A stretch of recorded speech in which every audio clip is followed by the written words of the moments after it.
Good morning વિદ્યાર્થી મિત્રો. Last વિડીયોની અંદર તમને હોમવર્કની અંદર કુલ 24 વાક્યો આપેલા હતા, જેનું તમારે એક્ટિવ હોય તો પેસિવ બનાવવાનું હતું અને પેસિવ હોય તો એક્ટિવ બનાવવાનું હતું. હવે જો માત્ર ને માત્ર હું અહીંથી તમને જે વિડીયો મોકલું છું એ વિડીયોની અંદર તો વધીને આપણે 10-12 વાક્યો છે એમની પ્રેક્ટિસ કરી શકીએ છીએ. તમારા માટે સૌથી વધુ અગત્યનું છે પ્રેક્ટિસ કરવી અને તમારી ભૂલને શોધવી. તો એ ક્યારે શક્ય બનશે? બોર્ડ ઉપરથી જ્યારે આપણે તમને વાક્યો સમજાવું છું ત્યારે માત્ર એક વિડીયોમાં 10-12 વાક્યો જ આપણે સમજી શકીએ છીએ, પરંતુ એવું ન થાય એમના માટે આજે તમને સીધા વધારે વાક્યોને પ્રેક્ટિસ થઈ શકે એવા વાક્યો છે હોમવર્કની અંદર આપેલા છે, એમને પહેલાં આપણે સોલ્વ કરી લઈએ. તો ચાલો હવે વાક્યોને સોલ્વ કરીએ છીએ. પહેલું વાક્ય છે I am reading an English grammar book નાવ.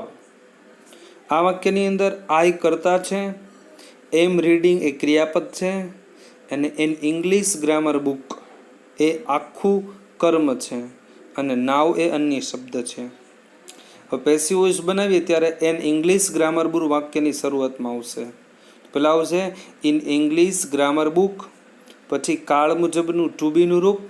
તો ચાલુ વર્તમાન કાળ છે ત્યારે એન ઇંગ્લિશ ગ્રામર બુક સાથે એમેઝારમાંથી શું વપરાશે? ઇઝ વપરાશે. પછી બીઈંગ પ્લસ ભૂતકુદરતનું રૂપ રીડ, 3 રૂપ સરખા થાય છે, અને પ્લસ બાય મી અને નાવનું નામ. આખું વાક્ય બનશે an English grammar book is being read by me now. બીજું વાક્ય હતું vehicles are being repaired by the mechanic now. હવે બીઈંગ આવી ગયું એટલે ખ્યાલ આવી જાય કે પેસિવ વોઇસનું વાક્ય છે. એને આપણે શું કરવાનું છે? એક્ટિવ વોઇસની અંદર કન્વર્ટ કરવાનું છે.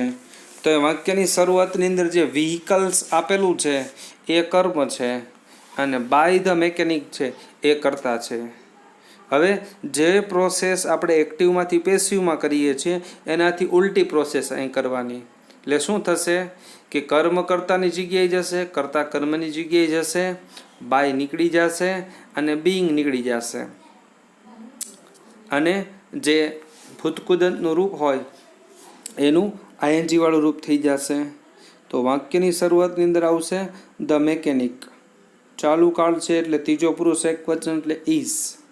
ધ મેકેનિક ઇઝ, બીઈંગ નીકળી જશે, રિપેર્ડનું આઈએનજી વાળું રૂપ થઈ જશે repairing. The mechanic is repairing. કર્મ છે vehicles. Now the mechanic is repairing the vehicles now. ત્રીજું વાક્ય છે the merchant is not talking with the customers this time. The merchant is not talking with the customer. તો અહીંયા ક્રિયાપદ છે ને એ છે ટોકિંગ વિથ છે, ખાલી ટોકિંગ નહીં પણ ટોકિંગ વિથ છે. એક્ટિવ વોઇસનું વાક્ય છે એને પેસિવ વોઇસમાં કન્વર્ટ કરીએ ત્યારે મર્ચન્ટ કરતા છે, ઇઝ નોટ ટોકિંગ વિથ ક્રિયાપદ છે, ધ કસ્ટમર છે એ કર્મ છે. તો ધ કસ્ટમરને વાક્યની શરૂઆતમાં લઈએ તો આવશે ધ કસ્ટમર, ત્રીજો પુરુષ એકવચન છે એટલે is not plus being plus talked. The customer is not being talked with by the merchant this time. ચોથું વાક્ય the mangoes aren't being eaten by that child this time. Being આવેલું છે એટલે પેસિવ વોઇસ છે, તો mangoes છે that ચાઇલ્ડની જગ્યાએ જશે ને ધેટ ચાઇલ્ડ છે મેંગોઝની જગ્યાએ જશે, થશે ધેટ ચાઇલ્ડ. ત્રીજો પુરુષ એકવચન છે એટલે ઇઝ, પછી નકાર છે એટલે not, that child is not, being નીકળી જશે અને ઇટનનું આઈએનજી વાળું રૂપ થઈ જશે ઇટિંગ, એટલે that child is not eating. કર્મ છે the mangoes that time. That child is not eating the mangoes this time. પાંચમું વાક્ય છે is your sister listening a radio now. પ્રશ્નાર્થ વાક્ય છે અને એક્ટિવ વોઇસ છે એનું પેસિવ વોઇસ કરીએ ત્યારે યોર સિસ્ટર કરતાં છે અ રેડિયો કર્મ છે એટલે યોર સિસ્ટરની જગ્યાએ અ રેડિયો આવશે એટલે રેડિયો મુજબ આપણે એમિઝાર મૂકવાનું છે. રેડિયો ત્રીજો પુરુષ એકવચન છે એટલે અ રેડિયો આવશે. Is a radio being listened by your sister now. છઠ્ઠું વાક્ય am I being explained and answer by him now. પ્રશ્નાર્થ વાક્ય છે am I being explained and answer by him now. હવે આ વાક્યની અંદર તમારે આન્સર એ કર્મ છે અથવા તો હિમ છે એ કર્મ છે તો બે રીતે બની શકશે. તો એમ આઈ બીઈંગ છે એની જગ્યાએ પહેલાં તમારે એમિઝાર મૂકવું પડશે એટલે શું આવશે આન્સર પ્રમાણે લઈએ તો is an answer explaining to me by him now. ફરીથી is an answer explaining to me કારણ કે આ આઈ છે ગૌણ કર્મ છે એટલે પાછળ જશે એટલે એની પહેલાં મૂકવું પડશે to me by him now. Next slide. સાતમું વાક્ય છે what is he drawing in his book. તો અહીંયા કદાચ કેટલાક વિદ્યાર્થીઓને પ્રશ્ન થશે કે આ વાક્યની અંદર કર્મ કોણ છે, પરંતુ આ વોટવાળા વાક્યની અંદર કર્મ હોતું નથી. વોટ છે WH ક્વેશ્ચન છે, ઇઝ ડ્રોઈંગ એ ક્રિયાપદ છે, ઇન હિઝ બુક એ અન્ય શબ્દ છે અને હી છે એ કર્તા છે. તો આની જ્યારે પેસિવ વોઇસ બનાવ્યું હોય ત્યારે વોટ પછી ઇઝ પછી ખાલી હી અને ડ્રોઈંગ એ બેની જ ફેરફાર કરવો પડશે. એટલે વોટ ઇઝ પ્લસ ચાલુકાળ છે એટલે મૂકવું પડશે being. What is being plus ડ્રોનું ભૂતકૃદંતનું રૂપ drawn.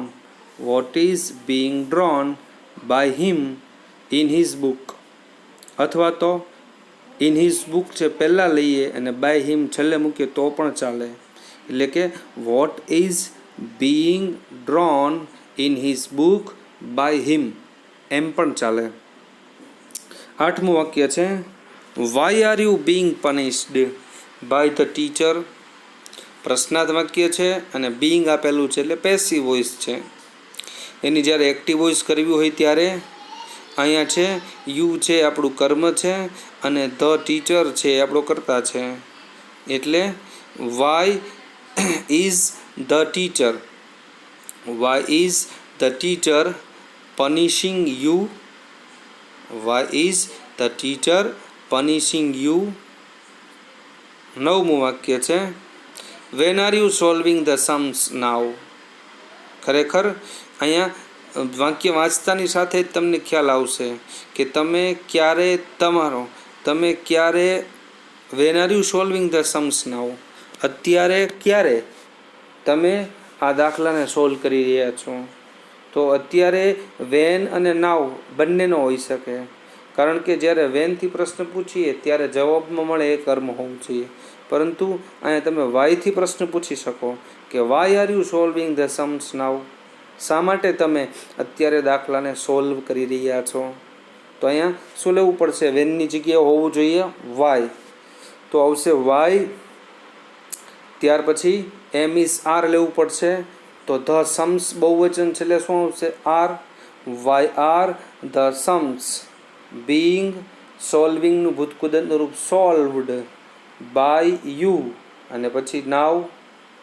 Y are the sums being solved by you now. 10મું વાક્ય છે what is being done by you now. વળી પાછું બીઈંગ આપેલું છે એટલે પેસિવ વોઇસ છે, ખબર પડી ગઈ. વોટવાળા વાક્યની અંદર કર્મ હોતું નથી એટલે what are you doing now, what are you doing now. 11મું વાક્ય છે હુ ઇઝ ઇટિંગ ફ્રૂટ્સ નાવ.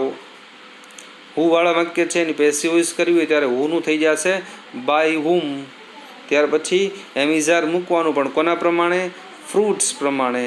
એટલે by whom are fruits plus being અને ભૂતકુદરતનું રૂપ eaten. By whom are fruits being eaten now. અને 12મું વાક્ય by whom is mister Tripathi being welcomed નાવ.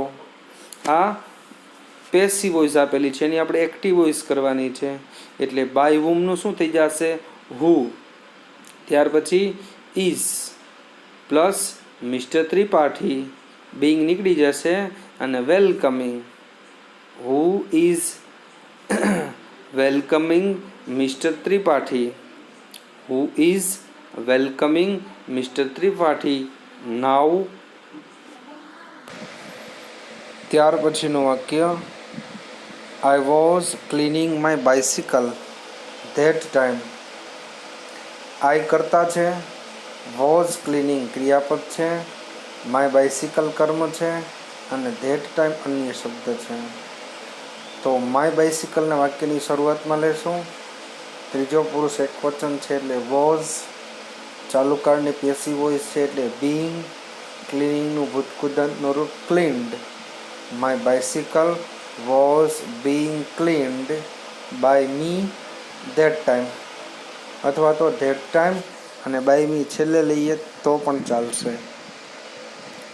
બીજું વાક્ય છે breakfast was being eaten by me when my father came. જો જ્યારે આપણે ચાલુ કાળ શીખી રહ્યા હતા ત્યારે આપણે જોયું હતું વેન, વાઇલ અને એઝ આ 3 સંયોજકથી જોડાયેલું સાદા ભૂતકાળનું વાક્ય સાથે હોઈ શકે છે. તો વેન માય ફ્રેન્ડ કેમ એ તો સાદા ભૂતકાળનું વાક્ય છે અને એ વાક્યની અંદર પાછું કર્મ નથી. એટલે વેન માય ફ્રેન્ડ કેમ છે એનું પેસિવ કરવાનું નથી, એ જેમ છે એમને મૂકી દેવાનું છે. માત્ર breakfast was being eaten by me એનું આપણે એક્ટિવ વોઇસ કરવાનું છે. તો બાય મી છે એ કર્મ વિભક્તિ છે, એને કર્તાની જગ્યાએ લેશું એટલે કર્તા વિભક્તિ બની જશે. તો મીની કર્તા વિભક્તિ થશે આઈ. આઈ સાથે મીન્સ વોઝ વેરમાંથી શું વપરાશે? વોઝ પ્લસ બીંગ નીકળી જશે. ઇટનનું આઈએનજી વાળું રૂપ થઈ જશે ઇટિંગ. આઈ વોઝ ઇટિંગ કર્મ breakfast. I was eating breakfast when my friend came. ત્રીજું વાક્ય છે at that time the servant was not sweeping the room. એ સમયે નોકર રૂમને વારી રહ્યો હતો નહીં. ધ સર્વન્ટ કરતા છે, વોઝ નોટ સ્વીપિંગ ક્રિયાપદ છે અને ધ રૂમ છે કર્મ છે. તો પહેલાં કર્તા કર્મની અદલા બદલી કરીએ, પરંતુ એટ ધેટ ટાઈમ છે એ સમયસૂચક શબ્દ છે, એ જે જગ્યાએ હોય ત્યાં રહેવા દેવાનો. શરૂઆતમાં હોય તો શરૂઆતમાં, વચ્ચે હોય તો વચ્ચે અને છેલ્લે હોય તો છેલ્લે. તો સૌપ્રથમ લેશું એટ ધેટ ટાઈમ, ત્યાર પછી ધ રૂમને આગળ લેશું. ભૂતકાળમાં ધ રૂમ સાથે વપરાશે was. At that time the room was plus ચાલુ કાળની પેસિવ વોઇસ બનાવી છે એટલે બીઈંગ અને સ્વીપનું ભૂતકુદરતનું રૂપ swept. At that time the room was being swept by the servant. ચોથું વાક્ય છે were the shopkeepers being helped by the servant at that time. વળી પાછી આ પેસિવ વોઇસ છે, એની એક્ટિવ વોઇસ બનાવીએ તો પહેલાં છે પ્રશ્નાર્થ વાક્ય છે, એટલે વાક્યની શરૂઆતમાં વોઝ અથવા તો વેર રહેવું જ જોઈએ, પરંતુ અહીંયા તમારે ધ સર્વન્ટ્સ પ્રમાણે મૂકવાનું છે. તો ધ સર્વન્ટ્સ બહુવચન છે એટલે વેર આવશે. કદાચ એક વચન હોય તો એ જગ્યાએ વોઝ આવત. તો વેર ધ સર્વન્ટ આઈએનજી વાળું રૂપ helping. Were the servants helping અને કર્મ the shopkeepers at that time. Were the servants helping the shopkeepers at that time. પાંચમું વાક્ય છે was the principal scolding a naughty student. શું પ્રિન્સિપાલ તોફાની છોકરાને ખીજાઈ રહ્યા હતા? પ્રશ્નાર્થ વાક્ય છે એટલે વાક્યની શરૂઆતમાં વોઝ અને વેર તો રહેવું જ જોઈએ. ધ પ્રિન્સિપાલ છે નોટી સ્ટુડન્ટની જગ્યાએ જશે અને નોટી સ્ટુડન્ટ છે પ્રિન્સિપાલની જગ્યાએ આવશે. પરંતુ અ નોટી સ્ટુડન્ટ ત્રીજો પુરુષ એકવચન છે એટલે વોઝ જ વપરાશે. Was a naughty student. ચાલુ કાળની પેસિવ વોઇસ બનાવવાની છે એટલે બીઈંગ સ્કોલ્ડનું ભૂતકૃદનનું રૂપ scolded. Was a naughty student being scolded by the principal. છઠ્ઠું વાક્ય was a picture being painted by you then. વળી પાછું એ પ્રશ્નાર્થ વાક્ય જ છે.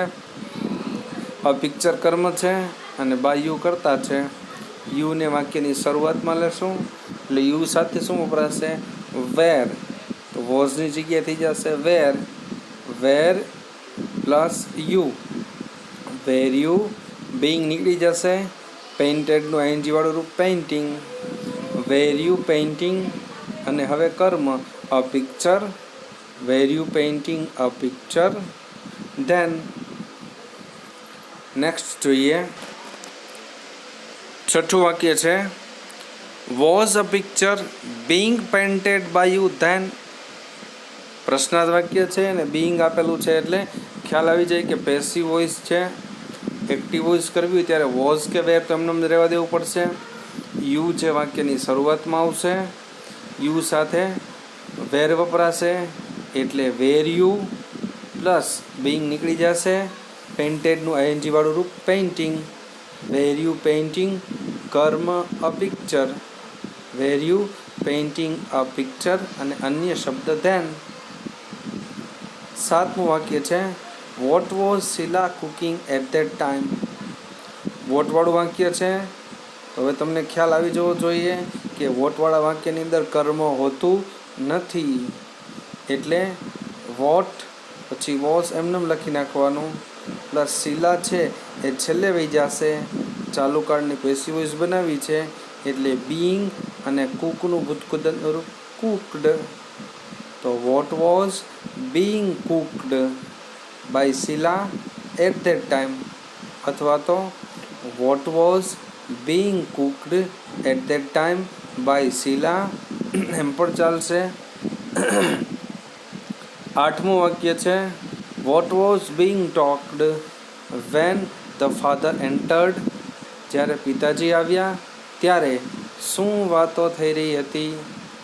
આ વાક્યની અંદર બાય કોના દ્વારા એવું આપેલું નથી તેમ છતાં એ પેસિવ વોઇસ છે એટલે આ જગ્યાએ તમે કોઈ પણ અનુમાનિત કરતા મૂકી શકો છો. તો અહીંયા વોટ વોઝ બીઈંગ ટોક્ડ છે. બીઈંગ નીકળી જશે. ટોક્ડનું આઈએનજી વાળું રૂપ થઈ જશે એટલે વોટ વોઝ પછી કરતા ગમે તે મૂકી દેવાનો. વોટ વોઝ હી ટોકિંગ અથવા તો યુ મૂકવું હોય તો વોટ વેર યુ ટોકિંગ અથવા તો સી મૂકવું હોય તો વોટ વોઝ સી ટોકિંગ અથવા કોઈપણનું નામ લખવું હોય તો વોટ વોઝ સરલા ટોકિંગ કાંઈ પણ મૂકી શકાય. વેન ધ ફાધર એન્ટર્ડ એટલે જ્યારે આવા પ્રકારનું વાક્ય હોય જેની અંદર કરતા આપેલો નથી ત્યારે તમારે કોઈ પણ અનુમાનિત કરતા મૂકી દેવાનો થાય છે.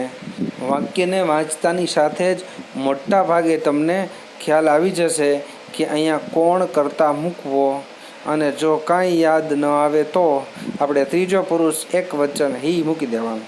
બરાબર છે. ત્યાર પછી નવમું વાક્ય જોઈએ. Why were the students drawing a big picture then. Why were the students drawing a big picture then. The students કરતા છે અને અ બિગ પિક્ચર એ કર્મ છે. અ બિગ પિક્ચર એ ત્રીજો પુરુષ એક વચન છે એટલે વેરની જગ્યાએ વપરાશે was. Y was a big picture. ચાલુ કાળની પેસિવ વોઇસ બનાવી છે એટલે બીઈંગ ડ્રોઈંગનું ભૂતકૃદનનું રૂપ drawn. Why was a big picture being drawn by the students then અથવા તો ધેન પહેલાં અને પછી બાય ધ સ્ટુડન્ટ્સ મૂકશો તો પણ ચાલશે.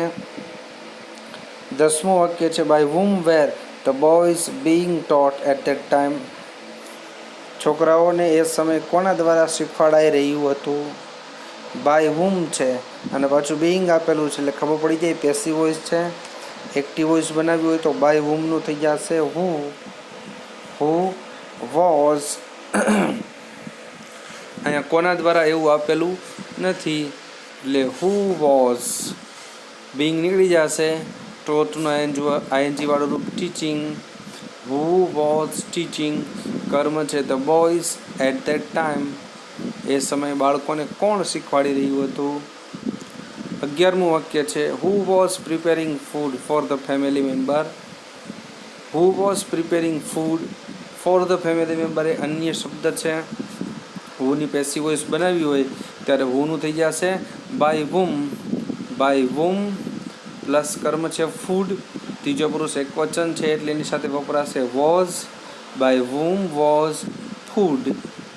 ચાલુ કાળની પેસિવ વોઇસ બનાવી છે એટલે being prepared, by whom was food being prepared for the family members, અન્ય શબ્દ એમને મૂકી દેવાનું.